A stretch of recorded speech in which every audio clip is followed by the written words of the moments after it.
So, why leadership? Most people think and are interested in leadership because they want control, they want power, they want being served to, they want to be, eyes on them, be the center of attention. But that is not really what leadership is. Leadership is about empowering others. Leadership is about fixing problems and helping the team or yourself, your family, or whoever the group of people you're trying to help and serve, help them move forward and to move forward um, and grow and to learn. And it's about serving others. The greatest leader in the world was our Savior Jesus Christ. And what did he do on the earth? Is he served others and he taught others. And that's what leadership really is about. And so leaders lead for the joy of creating something bigger than themselves. And leaders conduct planned conflict against the status quo. That's a quote by Hiram Smith. And again, I am sharing quotes from and things from this book, Launching the Leadership Revolution. And we're in chapter 1, and I'm just sharing thoughts as I read through this again and learn. And remembering the things about leadership that I've learned that I hope can be helpful to you. Um, if you haven't already, join my community. This is one of the modules that we're going through and learning to up our leadership. Iron sharpens iron when we're working together and helping each other grow and learn. And this is currently what we're going through. And hopefully, you find value in this in helping you along your leadership journey. Um, Leaders can't stand to leave things the way they found them. They're driven to make them better. It is from this discontent and toward their vision with ownership and commitment that they exercise influence.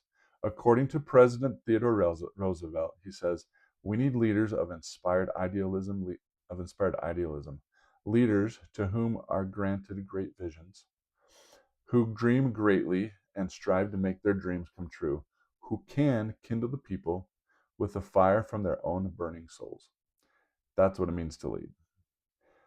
John Maxwell says, "Everything rises and falls on leadership." I totally agree with that. And I am going to share some thoughts and opinions. I believe in the United States and our country over the last 4 years, we have not seen leadership. Um, and we have gone backwards. We have had so many problems, and things happen. It's gone in a different direction. Leadership has gone in a different direction, and I'm not saying it's perfect with the leader now, um, and I don't necessarily agree with everything, but there is finally some leadership where our country is getting back on track. Our freedoms are being protected, and things are going right. And so that is a great example of what leadership, how everything rises and falls on leadership. Um, the author Les Sorba wrote in the book called Trust, "Leadership is character in motion." That's a pretty big statement. Think about that. In this Launching Leadership Revolution, they share the story of the War of 1812.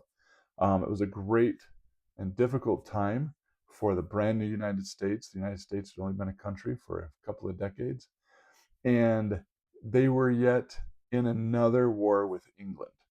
Okay, um, and they had come to a truce with England, but the British knew that it was going to take time for the word to get down to the attack group that they had sent down to attack New Orleans. And they hoped that if they could take out New Orleans, they'd be able to divide the United States and renegotiate a different peace treaty that was more favorable towards the British. Well, down in New Orleans had gone from, let's see, went through multiple different countries. Um, they were part of France, they were part of Spain. So they went from Spain to France and to the US all within a decade. So those people there were not very loyal to who occupied or who owned that part of the land and country. Um, and so Spain, yep, that was it. Um, and there was lack of leadership there to protect against the incoming invasion, incoming attackers from the British. And it wasn't until, let's see, what's his name? Major General Andrew Jackson. We know who Andrew Jackson is. He's one of the founding fathers. Okay. He came in and had such an indomitable will and courageous leadership, as it says in the book, that he organized the men, he led them, he had the will that nobody was going to attack us, and they actually went out and attacked the British before the British could come and attack them. And if they would have waited, they probably would have lost. But because Andrew Jackson took that leadership and went out and attacked the the British before they came to them, that they were able to fight on their terms and in where they wanted to, and it was quite a decisive battle. There were over thousand. Let's see, what does it say here? There, the British losses were very heavy. Um, Three British generals were killed, and there were 1,000 dead and dying British. But on the American side, they only suffered 13 killed and wounded. I mean, think about that. You have a military coming at you that's twice your size, and yet you were able to fight them and stop them. Okay, because of that, the United States survived, and we continued to grow and flourish. And that's the rest is history, as they say it.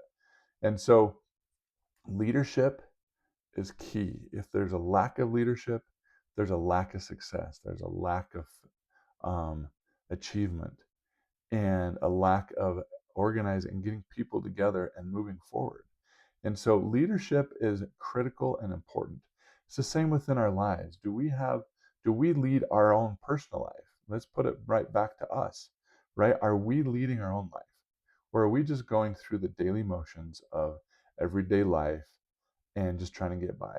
I admit that sometimes I do that, but I've been working on getting out of that and growing and becoming a better leader. That's why I'm reading this book again and sharing this with you, hopefully to help you do the same thing in your life. If you want this book, reach out to me. You can get it. You can find it on Kindle. You can find it on Amazon. No problem. If you want a copy of it, I can get you a copy too, and you can and pay me. But maybe so just let me know, and I'd love for you guys to start reading this with me and going through this with me. So I hope in listening to this you've gained something that maybe has inspired you and helped you to move forward in your personal life and to start leading your personal life. Because once we start leading our personal life, being disciplined and growing ourselves and getting better, because if we don't, we're just going to move backwards. That's just the law of nature. And once we get ourselves and our own house in order, then we can help our families, and then we can help our communities and our country and the world. So, but we got to start with us. And so, hope that helped you, and have a great day. And I am going to start saying at the end of this, because this is one of my mantras, and it is keep moving forward.